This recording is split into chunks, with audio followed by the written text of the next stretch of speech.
Hi guys, James at Rampant Lion Reviews again for you today with another beer review. For this one, we are going to stick to Hong Kong and we're going to return to a brewery that has now featured on the channel a few times before.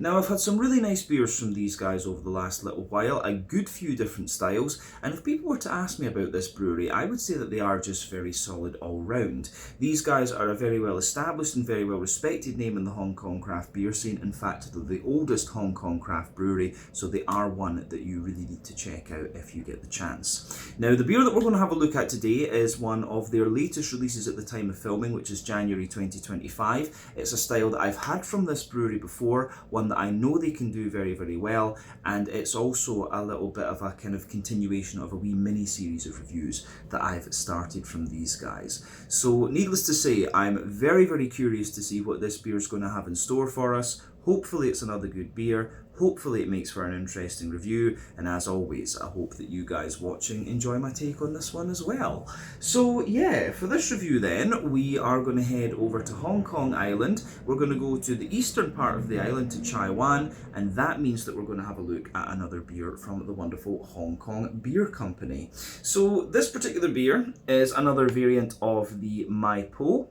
It comes in at 12.5% ABV. This one is the sort of red-brown label one. I'll need to check exactly how Hong Kong Beer Company described the colour list, but I would say the red label version. So this one is an Imperial Stout, 12.5% ABV. This one has been aged in bourbon barrels, 60% of it, and then 40% of it has been aged in rye whiskey barrels as well. And it's also got a little bit of hazelnut, cacao nibs, and vanilla beans and sea salt added into it. So this one could be very, very interesting actually.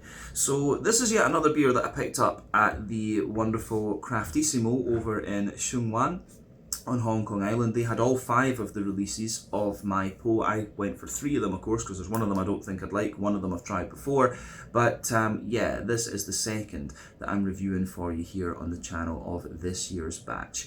So yeah, the last one we tried, the port barrel aged one, was really, really good. This one I think will be a little bit more kind of complex and quirky in a sense, so I'm really looking forward to trying this as well. But yeah, let's crack on then and see what this beer is going to have in store for us. So, as always with my reviews, I'll tell you a little bit about the brewery before we taste the beer. If you want to get straight to the tasting though, just fast forward.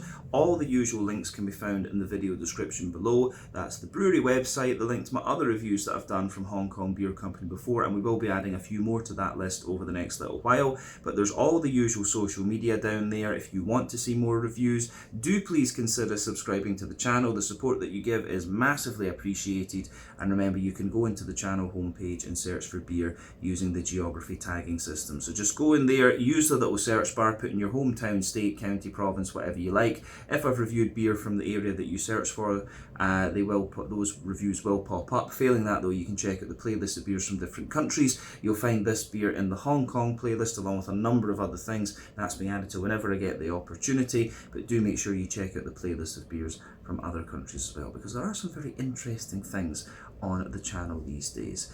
But yeah, let's go on to my brewery notes then, and I'll tell you a wee bit about Hong Kong Beer Company then. So, pardon me, the history of Hong Kong Beer Company goes back to 1995 when the company was established originally as South China Brewing Company.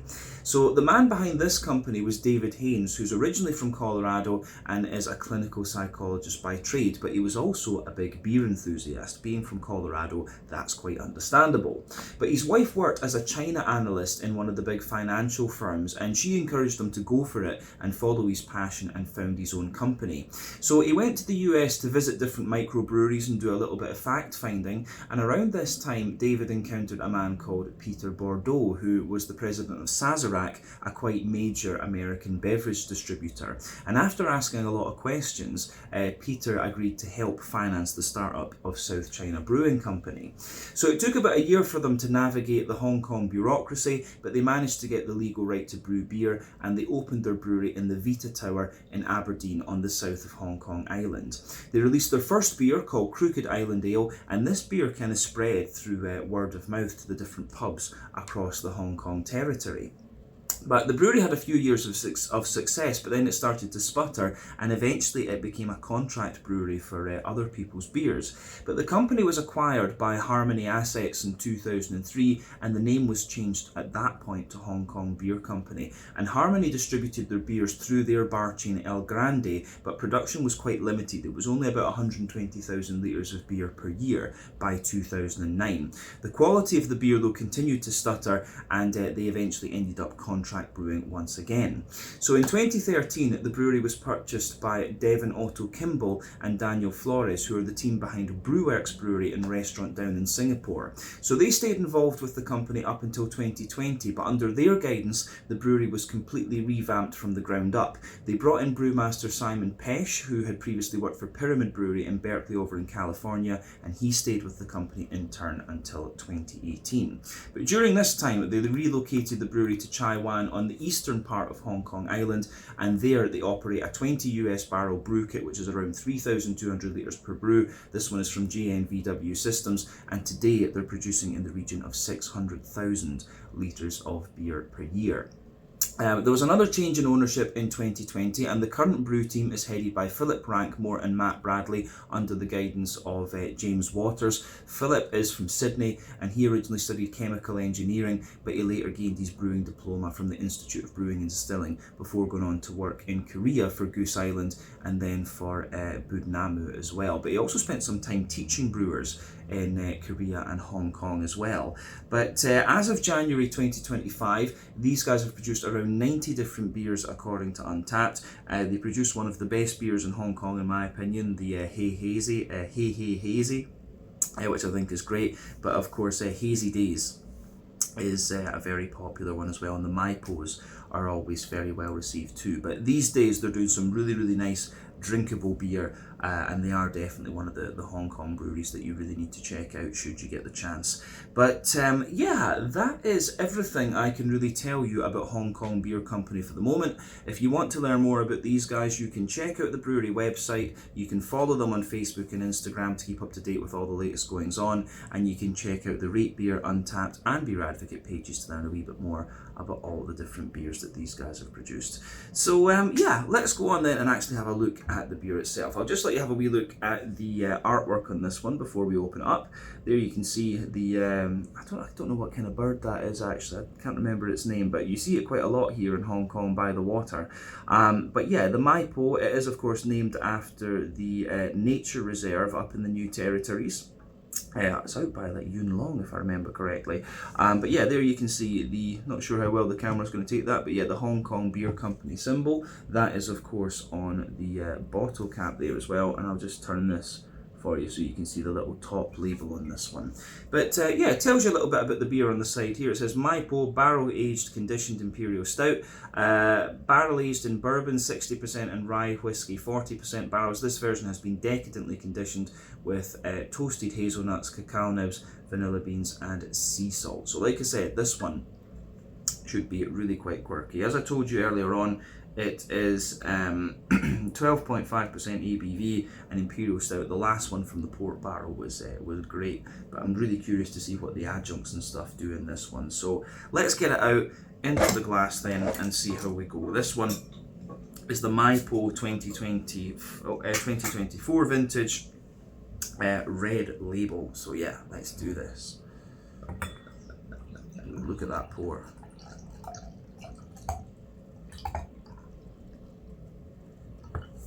That's very nice. Yeah, so head's starting to form quite nicely on this one. We gave it a fairly aggressive pour, but yeah, that's gonna just disappear quite quickly once again. So yeah, you can see that this beer poured with about a quarter finger of a kind of, yeah, quite dark tan head, but that has of course faded away to be just a very thin wispy layer on the top, and you can see there's a little bit of a ring just around the edge of the glass there, a nice kind of medium tan kind of ring there. But yeah, the colour of this beer is pretty much as you would expect for an Imperial Stout, a lovely sort of dark ebony rosewood colour. If we shine the light through it, you do get a wee bit of that kind of Coca-Cola coloured edge, but yeah, lovely dark ebony rosewood colour, this one. One or two big bubbles sticking toward the side of the glass. You can see a few kind of breaking the surface there, but all in all, not that much in the way of visible carbonation with this beer. But yeah, remember, the colour of your beer depends on a few things. One, the type of malts that you use. This goes a long way to determining your EBC rating. Two, length of your wort boil is going to play a role, because the longer you boil the wort, the more the sugars caramelise, and thus you get a darker colour of beer. But any barrel aging that you do or adjuncts you put in the beer will affect its colour as well. But when it comes to black beers like Imperial Stouts, you're going to be hard pressed to you're going to be hard pressed really to change the colour of the beer with adjuncts and barrel aging and stuff like that. But yeah, all in all, I don't think we really need to say much more about the appearance of this one. We've covered it as much as we need to, so I think it's about time to go on and have a wee look at the aroma of this one. And that's the one thing, well, the flavour as well, of course, but you know, I'm very, very curious how this beer is going to go together. Wonder if that's little bits of salt kind of sticking to the side of the glass there, I wonder. But yeah, let's do this. Oh, that smells really damn good. It really does. Yeah, very different from the other one. The hazelnut and the cacao nibs really jump out of this one at you. It's got this lovely, you know, my grandpa, who would be about 103 now, 102, 103, he used to love these Cadbury sweets that you used to get called hazelnut whirls. It really reminds me of the smell that I get off of this really reminds me of the flavour of those. So yeah, this is lovely. I really do like how this goes together. Now, I will say, when I bought this one at Crafty Smoke, I'll put the link to them in the description below. Akil, one of the owners, was telling me that this was the one a lot of people were telling him is very, very good. I think he was really looking forward to trying this one, so I said, right, I'll take his recommendation. So yeah, this is the one that I was really, really looking forward to trying. And yeah, I think, if he hasn't tried it himself already, I've got a feeling that he and I are both in for a treat with this one. But yeah, the aroma of this is just awesome. Could sit and smell that all day. I think, you know, something it also reminds me of is those little Reese's Pieces things that you get in America. It's almost got a wee bit of a kind of peanut buttery type note to it. But yeah, it's the aroma of this is absolutely lovely. Yeah, aroma wise, this is awesome. So yeah, where do we start with this? It's so smooth and so almost creamy, this one. This is one of the things I really liked about the Maypole last time. I was so impressed with how smooth it was. It has quite a bit of wheat and oat in the malt base, so yeah, it is a big smooth, almost creamy thing, this. But yeah, as I say, the thing that jumps out of the glass with this beer at you is the hazelnut and the sort of cacao nibs. But underneath that, you can smell the barrel in this one, and you know, the oak in this one is American. Remember, European oak and American oak is actually a different species of tree. So European oak, I think, is always a little bit drier, but a little touch more vanilla, whereas the American oak is very, very smooth, actually. So you can smell the kind of smoothness of the American oak in this one. I will say a little bit, I think the hazelnuts and the cacao nibs are kind of sort of pushing back against the kind of barrel elements in this one a wee bit. Rye whiskey I do quite enjoy, and bourbon for me not the greatest fan, because it's a little bit more bitey than smoother Scottish whiskey, if you like. But yeah, for me, you can smell a little element of the barrel, and it's the kind of rye whiskey I think that comes out. And rye whiskey is the smaller component of the barrels in this one. But yeah, there is a wee bit of like yeah, there's definitely a little bit of yeah, there's definitely a wee bit of kind of yeah, there's definitely a wee bit of like the sweeter side of the bourbon in there as well, the kind of drier side. But yeah, the rye whiskey I think is always very, very oily, actually. But yeah, above the barrel's a bit hard to detect, I think, because of the hazelnuts, I would say. So that's one thing you're going to notice with this. I think we will get it in the flavour, obviously, but yeah, in the aroma, it's a little bit hard to come across, like I've said. Above that, you have got a little bit of like a rye bready bread crust in there.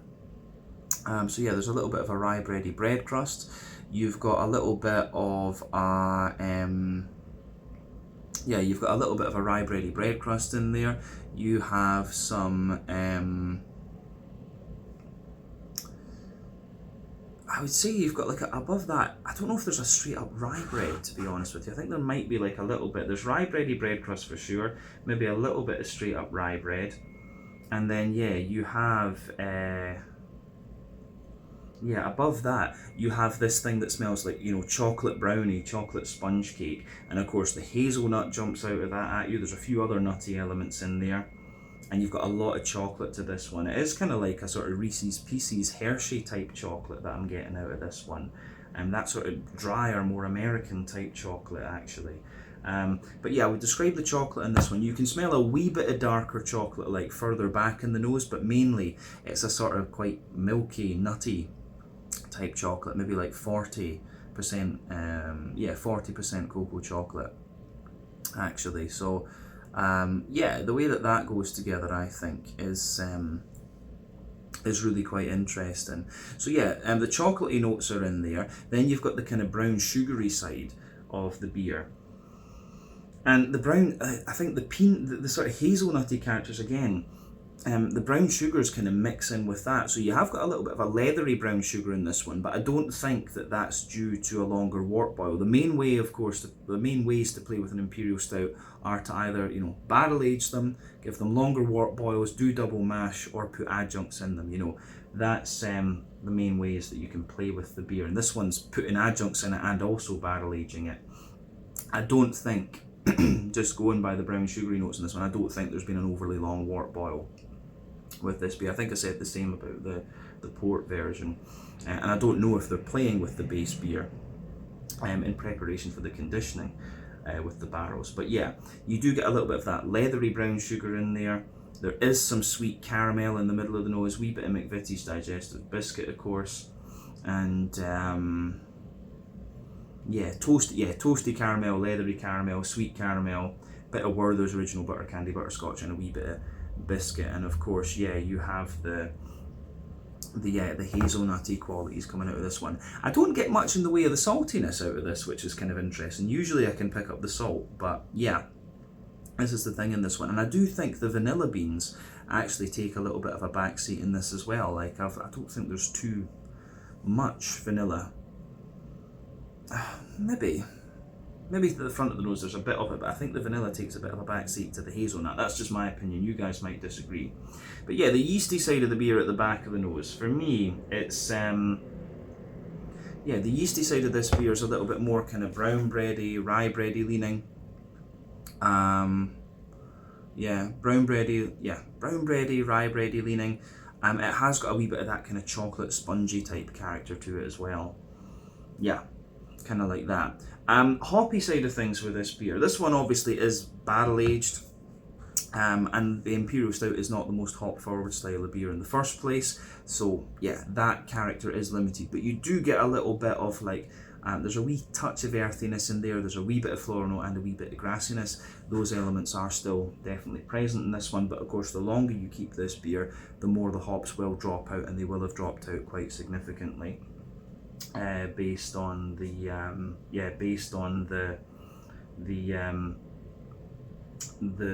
barrel aging anyway. But yeah, let's round off the aroma then with a wee look at the fruity side of things. So for me, the fruity side of this beer, it's kind of what you'd expect in all honesty. Like, it's not really sharp and raisiny, but I get a lot of plum out of this one. There's a bit of like prune, like dry plum underneath, so you've got prunes, a bit of date, definitely some nice figs in there, some kind of sultana, you know, it's maybe as well, and a wee bit of kind of black currant, and maybe a bit of a sharper blackberry as well. But when you sugar this beer up, actually, you do get a wee bit of the drier, toastier side coming out of it. But all in all, aroma of this one is absolutely lovely. I could sit and smell this all day. Surprised the vanilla doesn't come out a wee bit more right enough. But and the bourbon too, But yeah, the hazelnuts for me kind of dominate the main character, or can dominate the aroma, I should say. But yeah, let's leave it at that for the aroma. As I always say, take a bit of time to enjoy the aroma of your beers before you get stuck into them. But I think it's about time we have a taste of this one and see what it's all about. So yeah, this one is the Maipo 2024 Vintage Red Label, 60% bourbon barrel aged, 40% rye whiskey barrel aged with hazelnuts, cocoa nibs, vanilla beans and sea salt added into it. 12.5% ABV. Let's try this. The second one of the Maipos I'm trying this year. Slàinte, skål, cheers.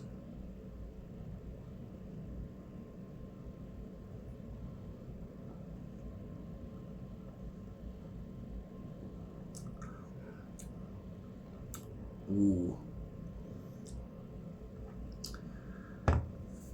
That is very, very good. I'm not surprised.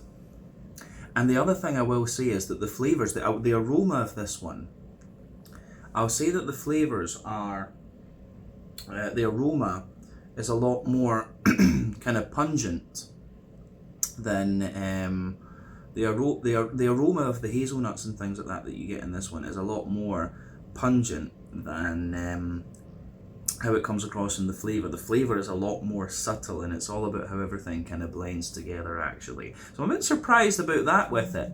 The flavour of this beer does diverge quite a wee bit.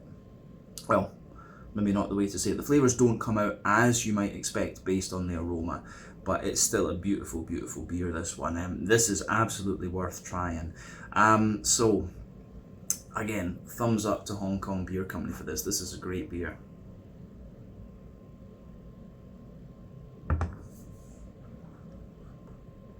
Yeah, so let's go through this one then, as we always do. Yeah, so the backbone of the beer, middle third of your palate, the backbone of the beer is of course that lovely, smooth American oak. So you can feel, as I've often said, sweeter flavours come out further forward on the palate, more dry and bitter flavours come out further back. So yeah, the further forward on that, in that woody layer, further forward you get a wee bit more of you get a little bit of a kind of vanilla type note in there, but then the barrel comes out across, the kind of barrel spirit notes just sit above that. And the barrel spirit in this one, I think it takes a wee bit of time and it comes out more and more into the aftertaste. So you can feel the nice oily, yeah, you can feel the nice oily bourbon layer in there, and then yeah, above that you have the more, yeah, you've got the more kind of sweet, if you like. Well, you've got the more kind of sweet rye whiskey layer kind of sitting on top of that, I think. But yeah, you can feel the sort of spirit flavours come out into the aftertaste, that's for sure. So the wood lingers there, and then yeah, the spirit comes out, I think, more into the aftertaste. So that's quite an interesting point about this one, because I think the last one, the port barrel aged one, the fruit was right there at the beginning. So yeah, that's worth noting.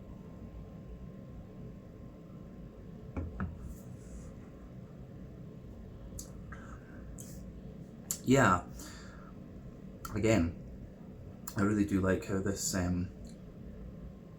pieces together.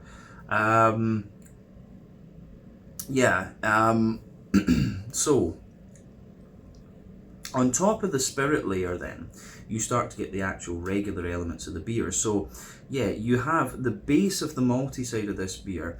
It's like a kind of toasty rye bready bread crust, but you could also compare it to, for example, you could also compare it to, say, yeah, you could also compare it to, like, you know, the sort of slightly burnt bit on the edge of a cake when you take it out of the baking tray. It's kind of like that, actually.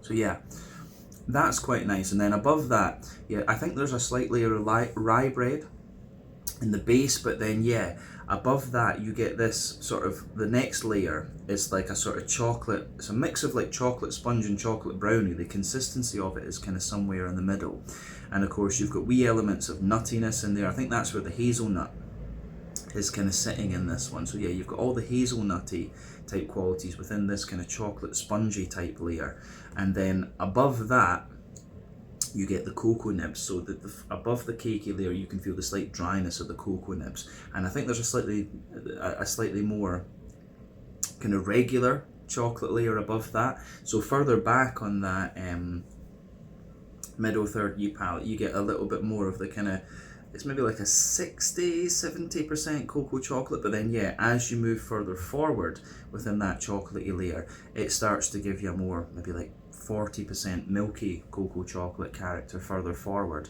But yeah, on top of that one, on top of that, you start to get the, on top of that, you get the brown sugary character.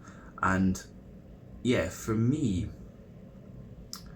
well, actually, the one thing I would say I'm getting more of into the aftertaste, actually I'm starting to get the vanilla beans in this. So within that kind of chocolate spongy brownie type layer, again, you feel the vanilla beans definitely coming out more and more into the aftertaste. So yeah, the hazelnut and the vanilla beans are kind of embedded within that chocolate cakey sort of layer. But yeah, above that then, as I say, you've got the cocoa nib and then the chocolate layer, then you get the brown sugar. So you've got a more toasty brown sugary layer, then you've got a kind of slightly leathery brown sugary layer, and in the dead center of your palette you can feel that nice, you can feel that nice kind of you feel that nice little oily circle there, which I think is great. So yeah.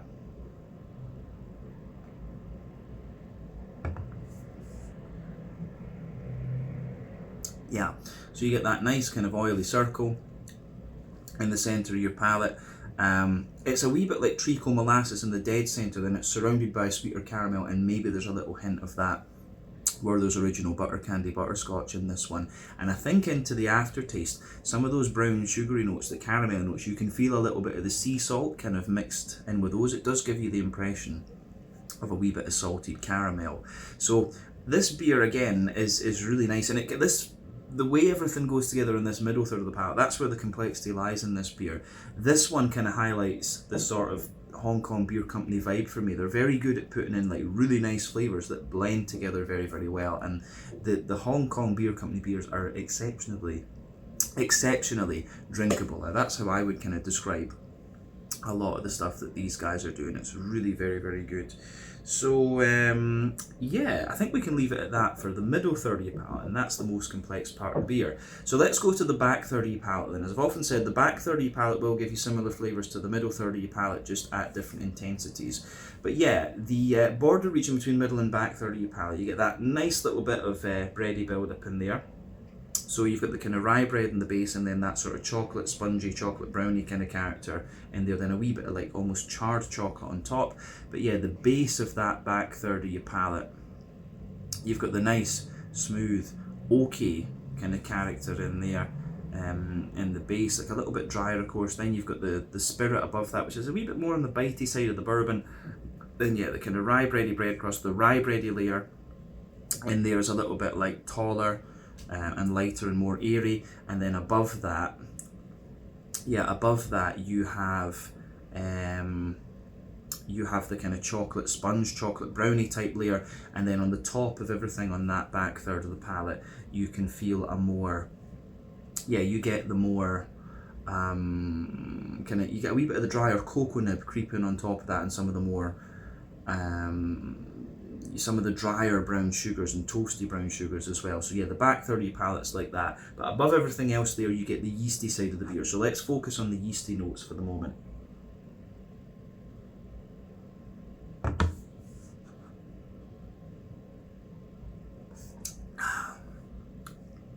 So for me, the yeasty side of this one,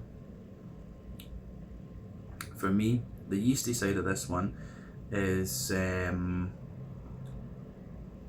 I'd say at its core, it's like a sweet it's like a kind of sweet rye bread. As you move further out from it, it's got a little bit more of a kind of chocolate spongy type character. It's got a little bit of a more kind of chocolate spongy type character. Then the edge of it is more of that kind of like toasted cake edge almost. It's kind of like that. I think that's a fair way to describe this one. So yeah, the way that goes together, I think, in this one is very, very nice. So that gets a big thumbs up from me. I think that's everything we need to say about the malty and yeasty side of this beer. But yeah, back third of your palate, you can feel the flavour is taller. Then as you move further forward into the middle third of your tongue, it kind of condenses down and squashes together that little bit more.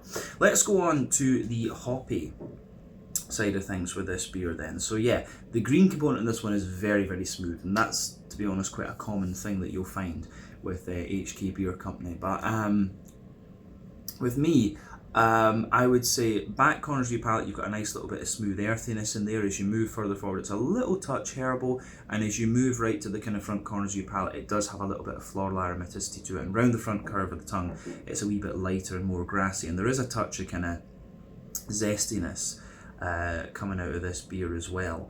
But yeah, obviously the longer you keep this bottle, the more that green component would drop away, but it's still quite oily and quite smooth. But let's round off the flavour section with a look at the front third of your palate then. So the border region between front third and middle third of your palate, you get that nice little bit of bready build up in there. So you can feel the sort of, you can feel the kind of rye bready character in the base, the sort of chocolate spongy character further up from that. And then, you've got a wee bit of the chocolate, the kind of cocoa nibby character sitting on top there. The base of the front third of your palate is, of course, the kind of smoother side of the barrel. There's a wee bit more vanilla in the wood there. But then, yeah, you've got the bourbon layer, then the more oily rye whiskey layer, the bread crust, the chocolate sponge, the chocolate layer, and maybe a wee touch of the kind of smoother brown sugar just creeping forward. But yeah, mostly the kind of smoother side of the chocolate there. Above that, you get that nice oily bubble where the juicy fruity esters roll their way out of the beer. So let's just focus on those fruity bits for just now.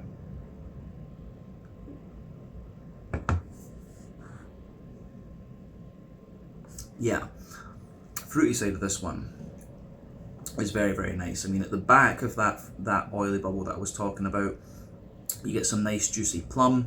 Underneath that, there's definitely some drier prunes, and into the aftertaste in the back half of that front third of your palate, it's like dates that come out, sultanas and things. As you reach the middle, you've got a more oily kind of figgy character coming out of it, and then yeah, into the front half of the that front third of your tongue, it's more like you've got a kind of like, there's maybe a bit of pear coming out of this as well, but yeah, you've got a little bit of a kind of blackberry, more of a kind of black curranty character. There's maybe a wee touch of blackberry to this, but yeah, mostly kind of black currant, I would say.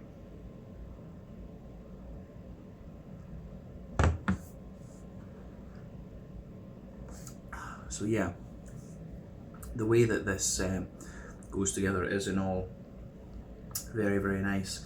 Yeah, the fruity side of this one's lovely, and this one's definitely a kind of more dry fruity and dry chocolatey, dry brown sugary sort of Imperial Stout. This one, I find this one quite a bit drier than I did the other one. The other one was a wee bit sweeter and more red fruity. But yeah, this is lovely. Once again, I'm not surprised at this because I know what HK Beer Company can do. But this is another great beer from these guys. So big thumbs up to Philip and the team over at HK Beer Company there. So yeah, if you like a more, for example, the beer that I would compare this to would be the Noah Pecan Mud Pie, or whatever it's called, from Omnipollo back in Sweden. This one kind of reminds me of that a little bit. So yeah, really good stuff once again. Let's round off the review then with a wee look at the mouthfeel. For me, this beer, it's kind of mid-range. It's full-bodied, but mid-range full-bodied. The carbonation is very, very smooth. It has this sort of silky, creamy kind of mouthfeel to it, which I really, really quite like. The IBU in this one, there's quite a bit of dryness to this, but the IBU was maybe about 40 or 50 at the absolute most, but it's a very smooth character that comes out of this one. You've got a wee bit of roastiness under the you've got a wee bit of dryness from the barrel in there. You've got some toastiness from the malt, smoothness in the middle, then the drier sweetness on top. Lovely kind of oily, fruity character of this one, but it is really quite dry into the aftertaste as well. This is quite a dry Imperial Stout, but it's also very silky and very smooth. I think that's a good way to summarise the mouthfeel of this one. But yeah, I think that's everything we need to say about this beer. So this was the MyPo 2024 release, red label, bourbon 60% bourbon barrel aged, 40% rye whiskey barrel aged, with hazelnut, vanilla, cocoa nibs, and sea salt added into it. A really nice beer, this one, and very happy with this. The last one we're going to review, I think, will be the port one, the purple label, if I'm not mistaken. But yeah, I'm very happy with this, like I said. So let's leave it at that. Once again, thank you for watching my beer reviews. Until the next time, please like, subscribe, share, all the usual YouTube stuff. Let me know your own thoughts on this beer in the comment section below. Let me know what your favourite beers are from Hong Kong Beer Company as well, and we will definitely return to these guys again at some point in the fairly near future. But until then, Slanjit, Scott, cheers, check out my social media, check out their social media, and I'll see you guys very soon. Ciao just now.